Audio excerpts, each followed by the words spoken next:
ఎన్నో ఆశలు ఆకాంక్షలతో మొదలైన స్వరాష్ట్ర ప్రస్థానం తిరిగి మళ్ళీ నియంతృత్వ నిర్బంధంలోకి జారిపోయిన తీరు గత ప్రభుత్వంలో మనం చూసాం.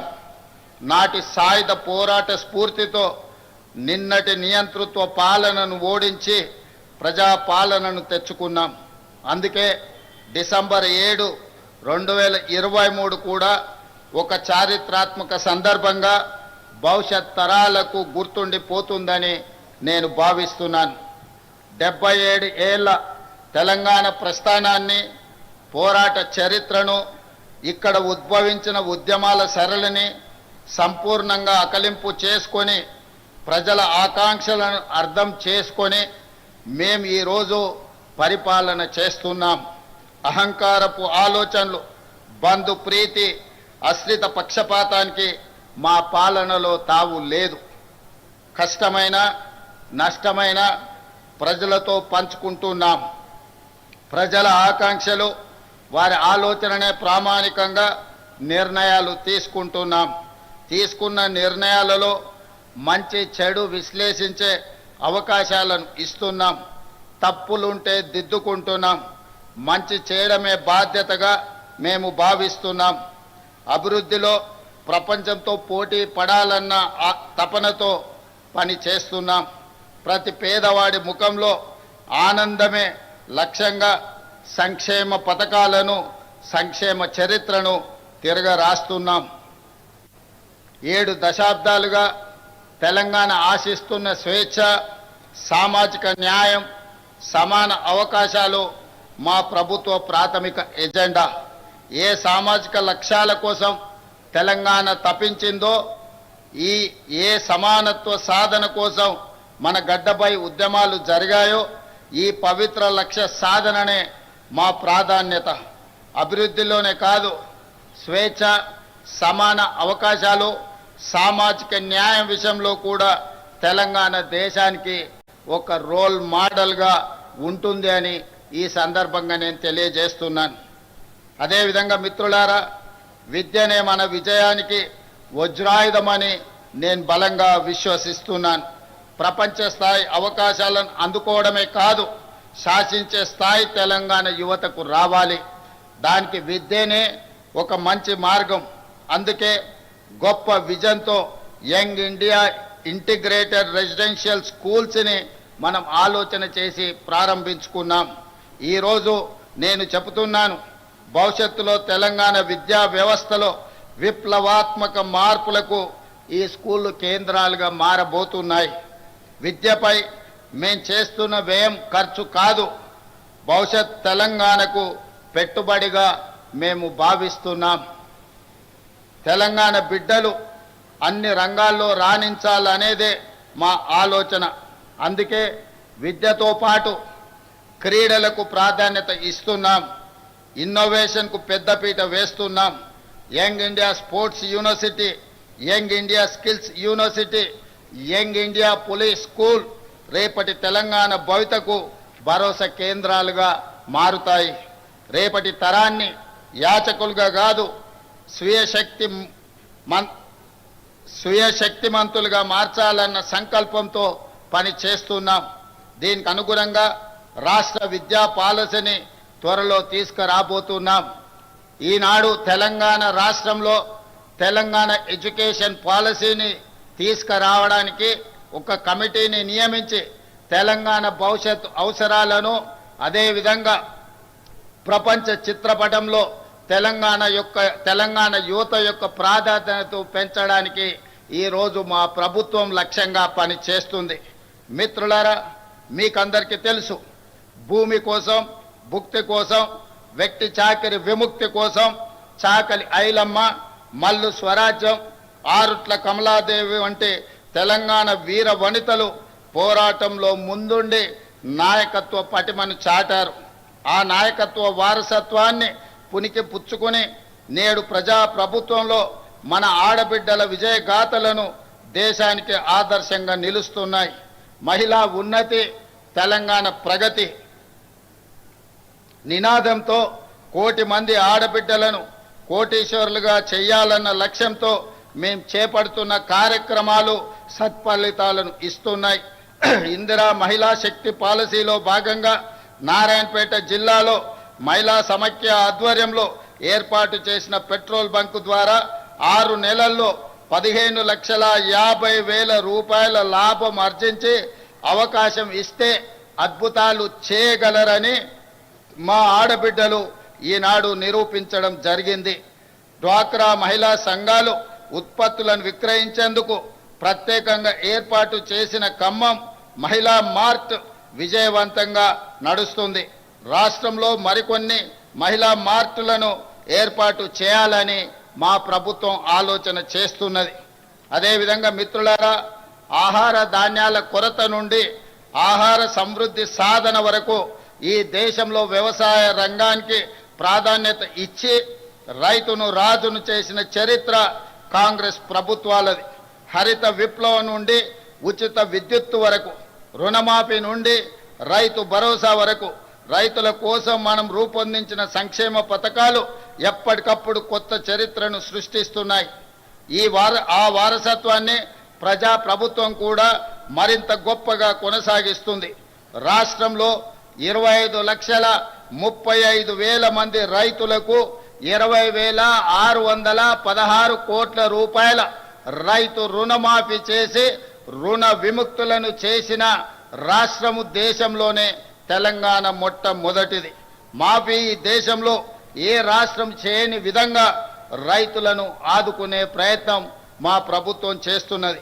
ఇందిరమ్మ రైతు భరోసా కింద 9 రోజుల్లో 9,000 కోట్ల రూపాయలు రైతుల ఖాతాలో వేసి పెట్టుబడికి భరోసా ఇచ్చాం.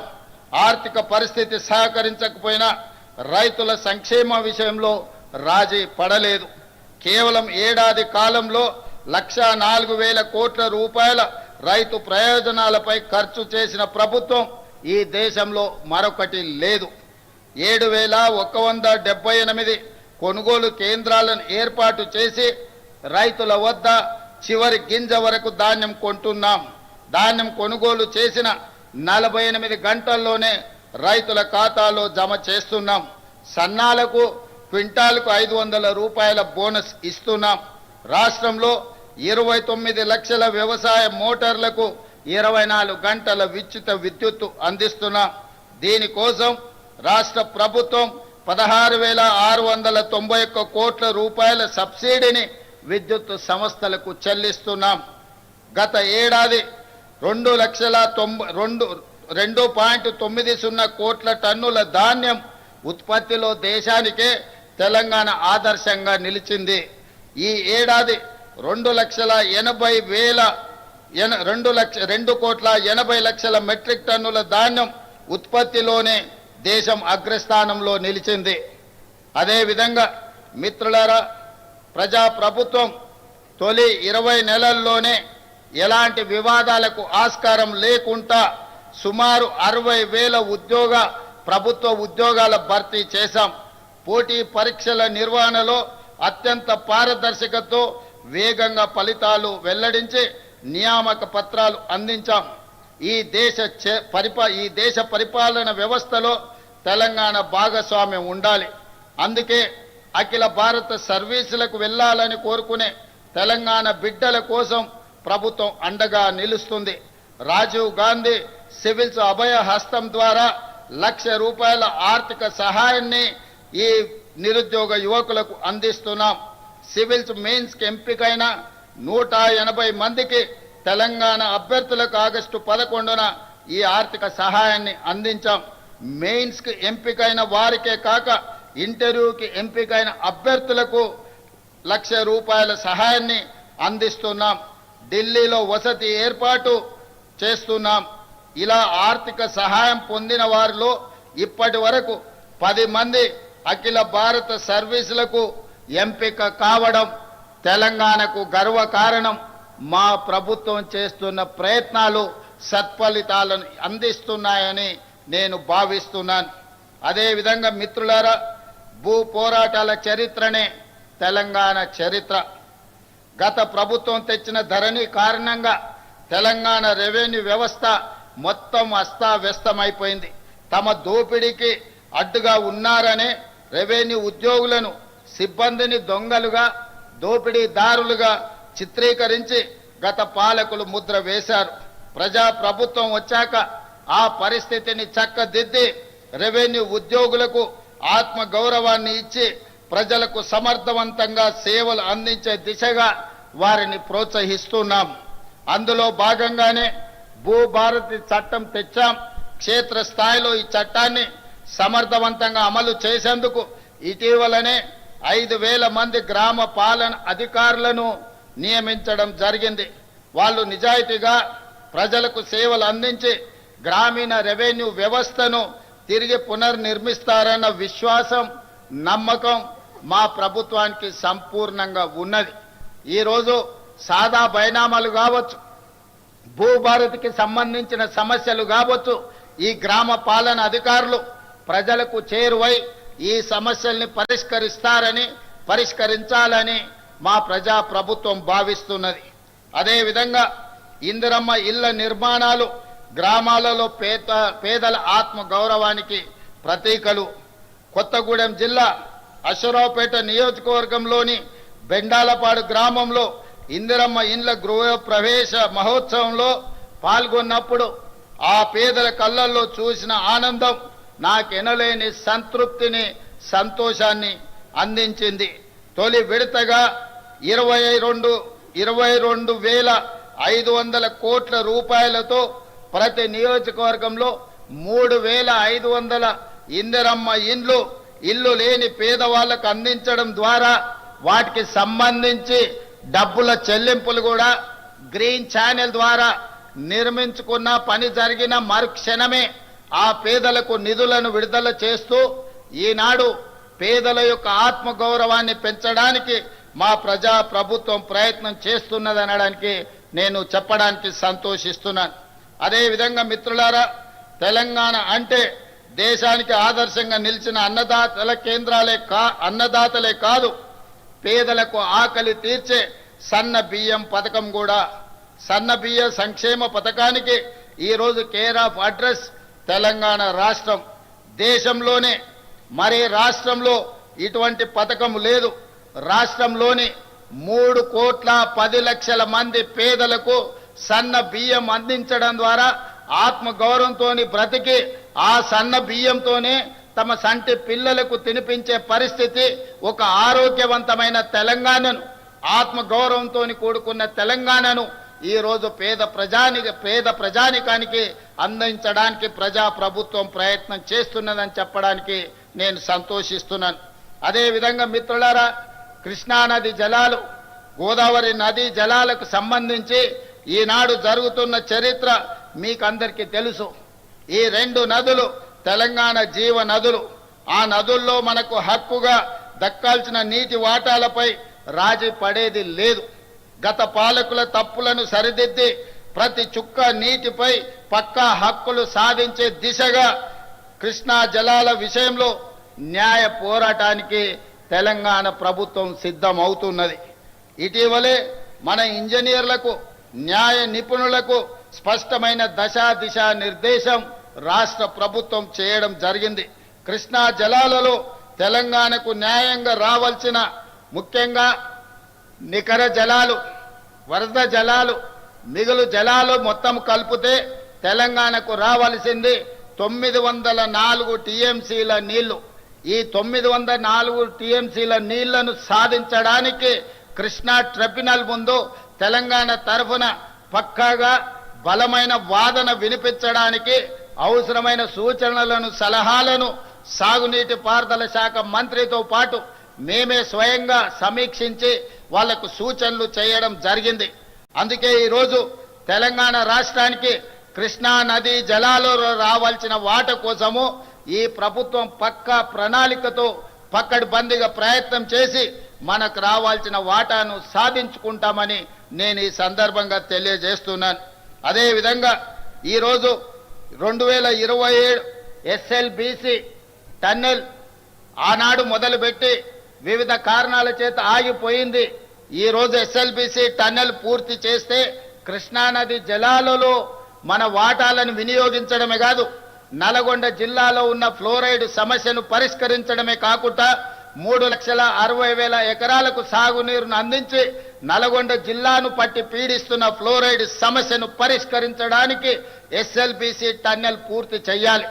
ఈ ఎస్ఎల్బిసి టన్నెల్ పూర్తి చేసే క్రమంలో మొన్న ప్రమాదం జరిగి కొంతమంది కార్మికులు చనిపోయినారు. ఆ కార్మికుల కుటుంబాలకు 25 లక్షల రూపాయల నష్టపరిహారం ఇవ్వడమే కాకుండా తిరిగి ఆ పనులను ప్రారంభించడానికి ఎస్ఎల్బిసి టన్నెల్ని 2027 డిసెంబర్ 9లోగా పూర్తి చేసి తెలంగాణ రైతాంగానికి అంకితం చేయాలని, నల్గొండ ఫ్లోరైడ్ బాధితులను ఆదుకోవాలని ఒక సంకల్పంతో మేము ముందుకు వెళ్తున్నాం. ఎవరు ఎన్ని అడ్డంకులు కల్పించినా, అవాకులు చెవాకులు పేలినా మా ప్రయత్నంలో మేము వెనకడుగు వేయం. సమస్యలు వచ్చినప్పుడు నిటారుగా నిలబడి ఆ సమస్యల్ని అడ్డుకుంటాం, ఆ సమస్యల్ని పరిష్కరించుకుంటాం, తప్పుడు ప్రచారాలను తిప్పి కొట్టామని చెప్పి ఈ సందర్భంగా తెలంగాణ సమాజానికి నేను తెలియజేయడానికి సంతోషిస్తున్నాను. అదేవిధంగా హైదరాబాద్ అనేది ఒక బ్రాండ్. ఈ బ్రాండే మన యొక్క ఇమేజ్ ప్రపంచ స్థాయిలో. అందుకే హైదరాబాద్ గేట్వే ఆఫ్ వరల్డ్గా తీర్చిదిద్దాలని ఈనాడు పూర్తి స్థాయిలో మన ప్రభుత్వం ప్రణాళికలు రచిస్తుంది. దాంట్లో భాగంగానే హైదరాబాదు మహానగరం మన బలం, మన బ్రాండ్.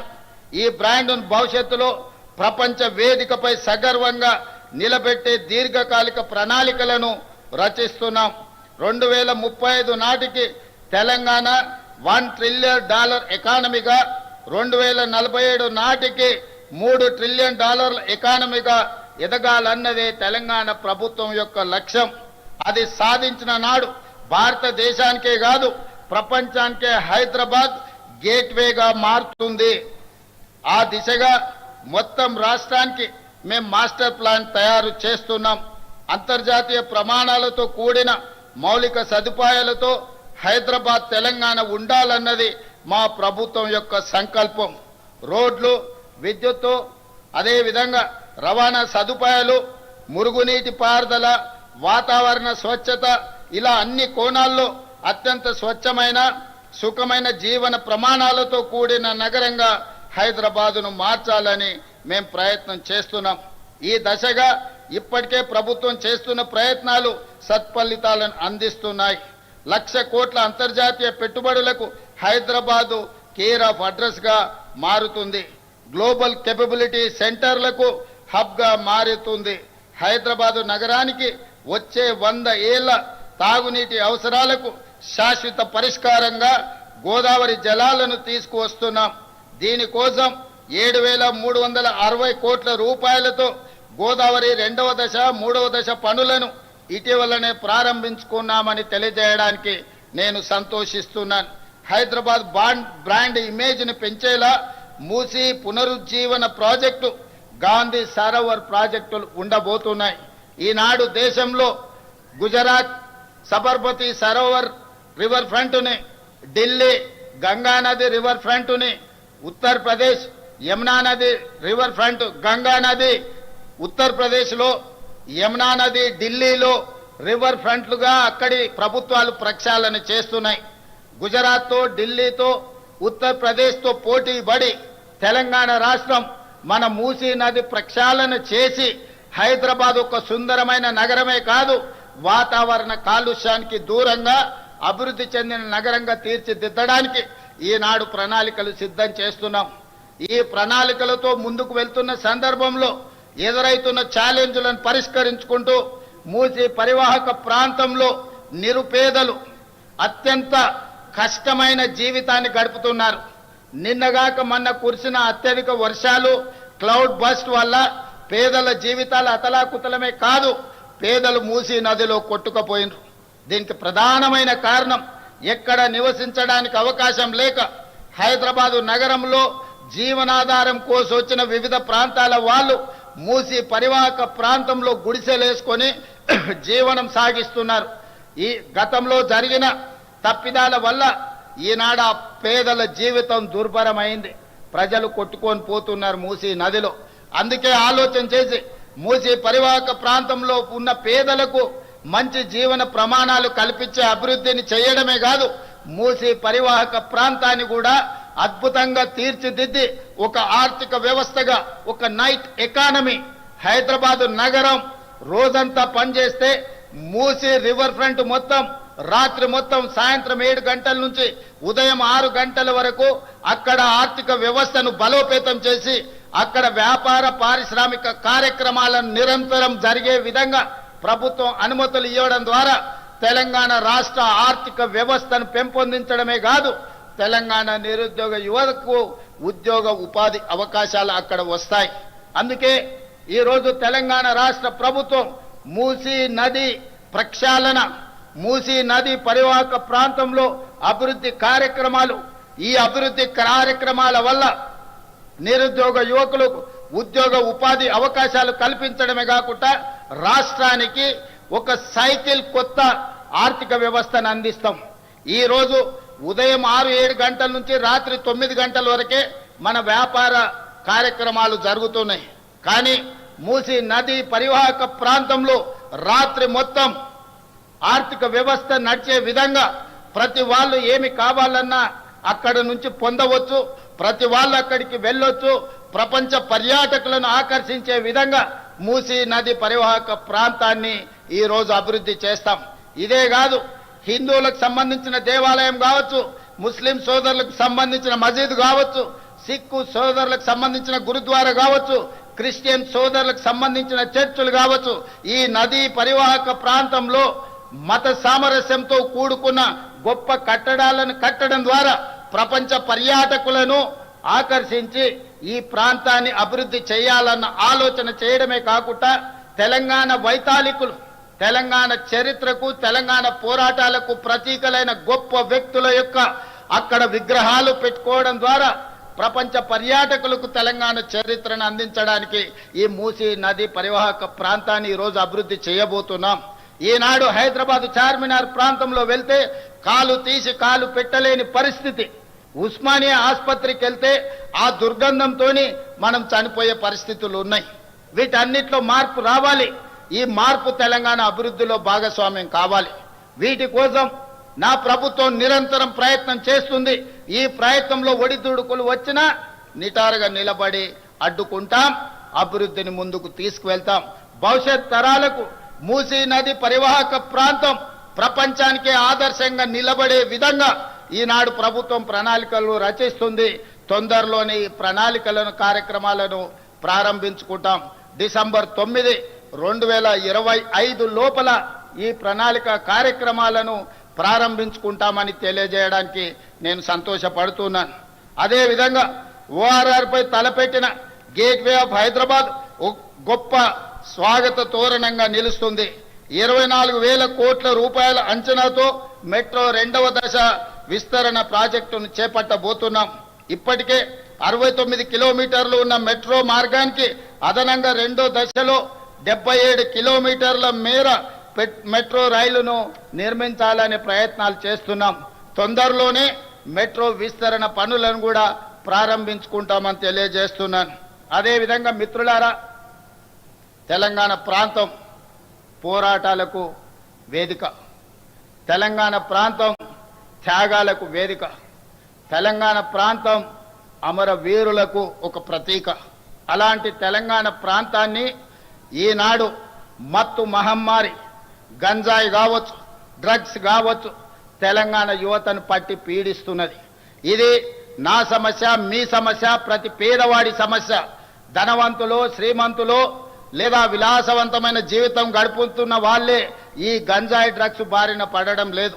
ఈనాడు జరుగుతున్న కేసులు, వస్తున్న సమాచారం, మధ్యతరగతికి సంబంధించిన యువత కూడా పెడధోరణిలో పోతున్నారు. పట్టణానికే పరిమితంగా, నగరానికే పరిమితం కాలే, పట్టణాలు, గ్రామీణ ప్రాంతాలలో కూడా ఈనాడు గంజాయి మూలాలు కనిపిస్తున్నాయి. ఎక్కడ చూసినా కేసులు జరుగుతున్నాయి. ఈ కేసుల వెనకాల చూస్తే గంజాయి ప్రభావమో, డ్రగ్స్ ప్రభావమో అధికంగా కనిపిస్తుంది. అందుకే మిత్రులారా, ఈనాడు మీ అందరి సహకారాన్ని నేను కోరుకుంటున్నా. ప్రజలు ఇందులో సంపూర్ణంగా ఈ ప్రభుత్వంతో కలిసి రావాలి. కొంతమందికి ఇష్టం లేకపోవచ్చు, కొంతమందికి మా ప్రయత్నం నచ్చకపోవచ్చు, కానీ ప్రజల నుంచి నేను ఆశిస్తున్నా. మీరందరు అండగా నిలబడాలి. అందుకే గతంలో జరిగిన పరిణామాలు మీకు తెలుసు. డ్రగ్స్కు సంబంధించి Hyderabad gateway of Hyderabad for development అనుకుంటా డ్రగ్స్కి గేట్వేగా కొంతమంది మార్చుకోవడం జరిగింది. అందుకే ఈనాడు ఈ డ్రగ్స్ను నియంత్రించడానికి ఈగల్ ఫోర్స్ను తీసుకొచ్చినాం. ఎక్కడైనా మీకు అందరికీ తెలుసు, గద్ద ఆకాశంలో ఎన్ని వందల మీటర్ల పైన ఎగిరినా తన టార్గెట్ను నిశితంగా గమనించి పక్కాగా గద్ద తను చేయాల్సిన పని చేస్తుంది. అందుకే ఈరోజు తెలంగాణ రాష్ట్రంలో ఈ గంజాయిని డ్రగ్స్ను నిర్మూలించడానికి ఈగల్ ఫోర్స్ను తీసుకొచ్చినాం.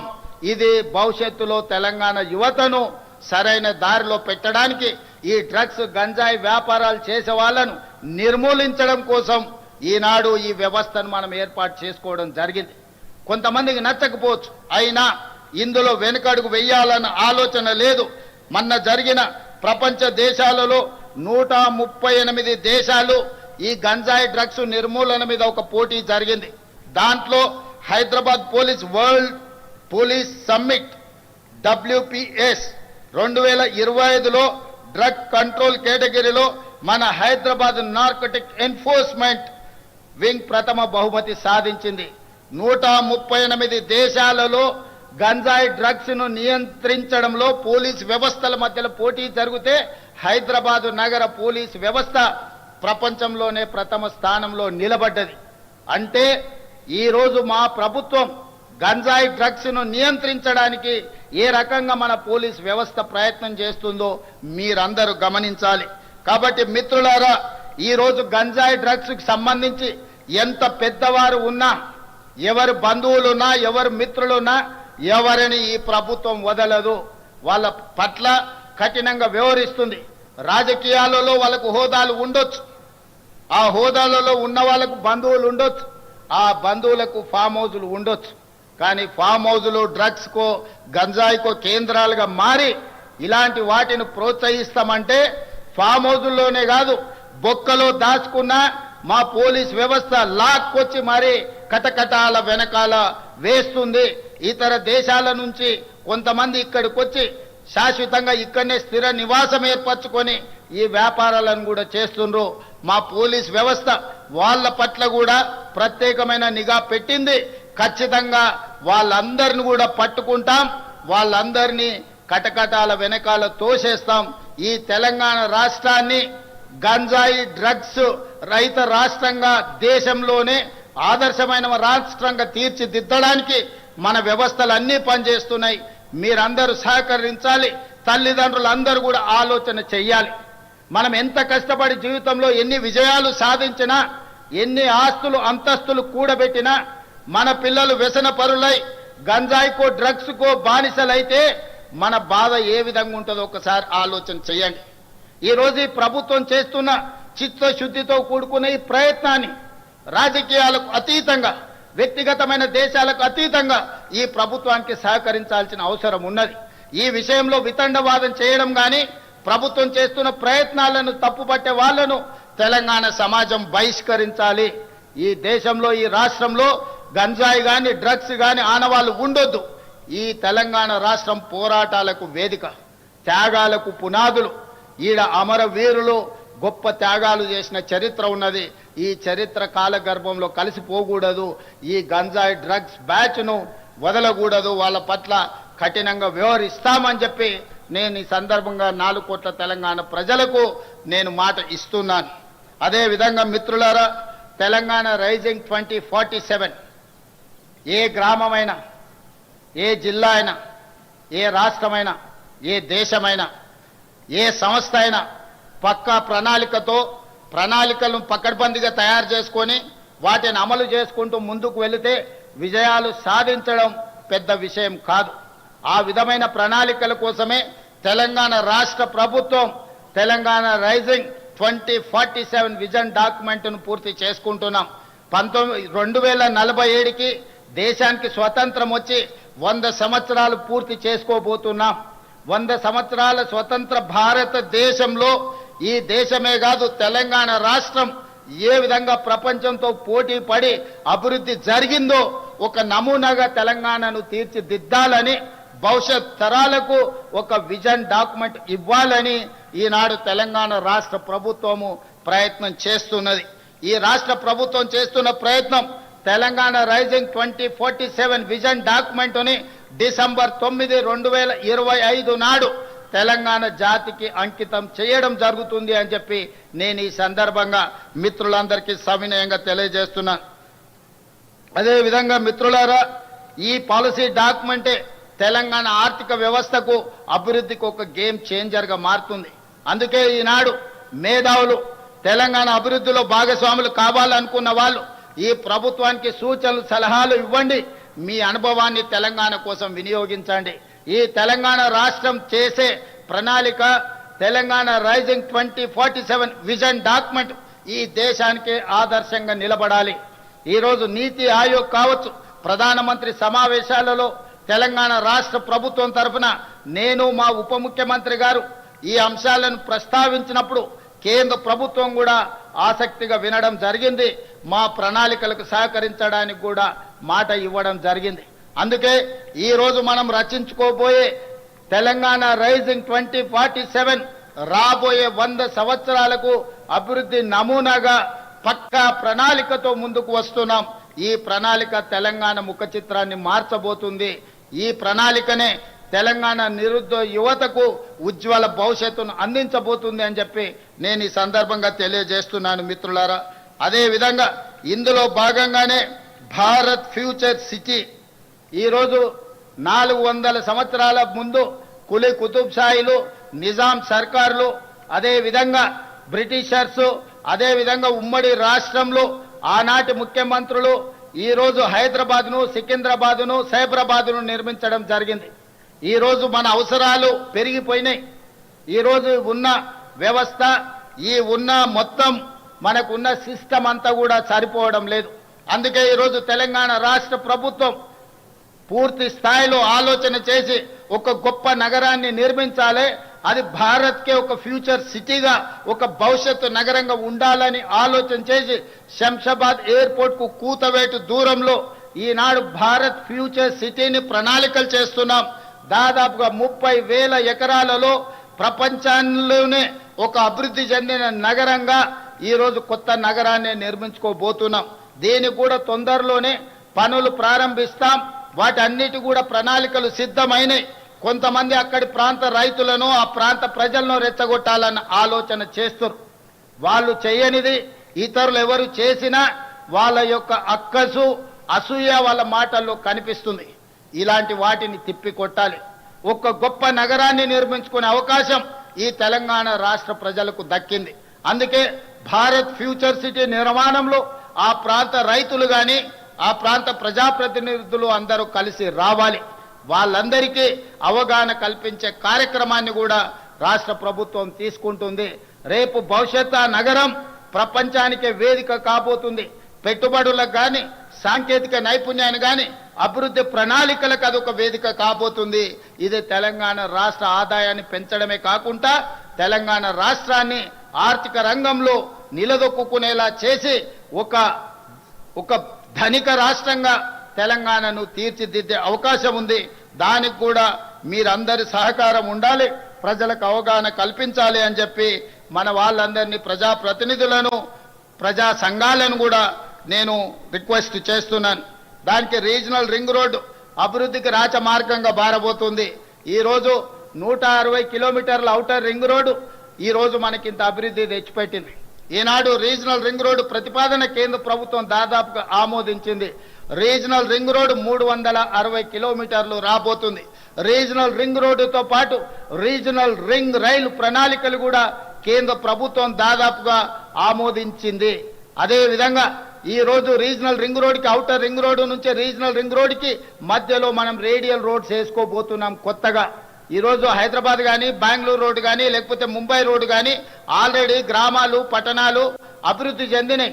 రోడ్డు వైడనింగ్లో వాటిని కూలగొట్టాలంటే చాలా కష్టమైన పని అయింది, పేదలకు నష్టం జరుగుతుంది. అందుకే నూతనంగా రేడియల్ రోడ్స్ ప్లాన్ చేస్తున్నాం. ఈనాడు మనము ఫ్యూచర్ సిటీ నుంచి ఒక రేడియల్ రోడ్, అదేవిధంగా బుద్వేల్ కోత్వాల్గూడ నుంచి ఈరోజు చందన్వాల్లి నుంచి కొడంగల్ వరకు ఇంకొక రేడియల్ రోడ్డుని ఈ రకంగా 10 నుంచి 12 రేడియల్ రోడ్స్ని ఔటర్ రింగ్ రోడ్డు నుంచి రీజనల్ రింగ్ రోడ్డుకు వేయదలుచుకున్నాం. ఇదే కాదు, ఈనాడు కేంద్ర ప్రభుత్వంతో మాట్లాడినాం. బుల్లెట్ ట్రైన్ అంటే జనాలు జపాన్ వైపు చూస్తారు. జపాన్ తర్వాత నరేంద్ర మోడీ గారు గుజరాత్కు తీసుకెళ్ళాడు. నేను అడిగిన ప్రధానమంత్రి గారిని, మాకు కూడా బుల్లెట్ ట్రైన్ కావాలి, సౌత్లో ఉండే నగరాలకు కనెక్టివిటీ పెరగాలని. మొన్న జరిగిన ప్రభుత్వ సమీక్షలో కేంద్ర ప్రభుత్వం నుంచి ప్రతినిధులు వచ్చిండ్రు.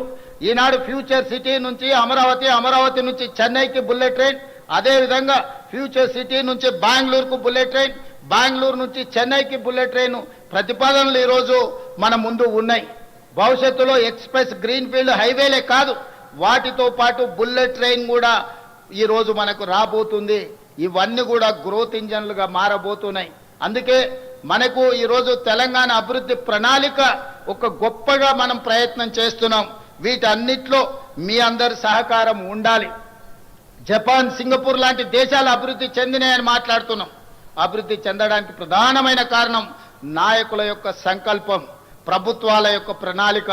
అందుకే ఈనాడు జపాన్ కావచ్చు, సింగపూర్ కావచ్చు, లేకపోతే ఇతర అభివృద్ధి చెందిన దేశాలు ఏవైనా సరే మన ప్రాంతం వెనుకబడి ఉండకూడదు. మనకు మేధస్సు ఉంది, మనకు పరిస్థితులు ఉన్నాయి, మనకు ప్రణాళికలు ఉన్నాయి. వీటిని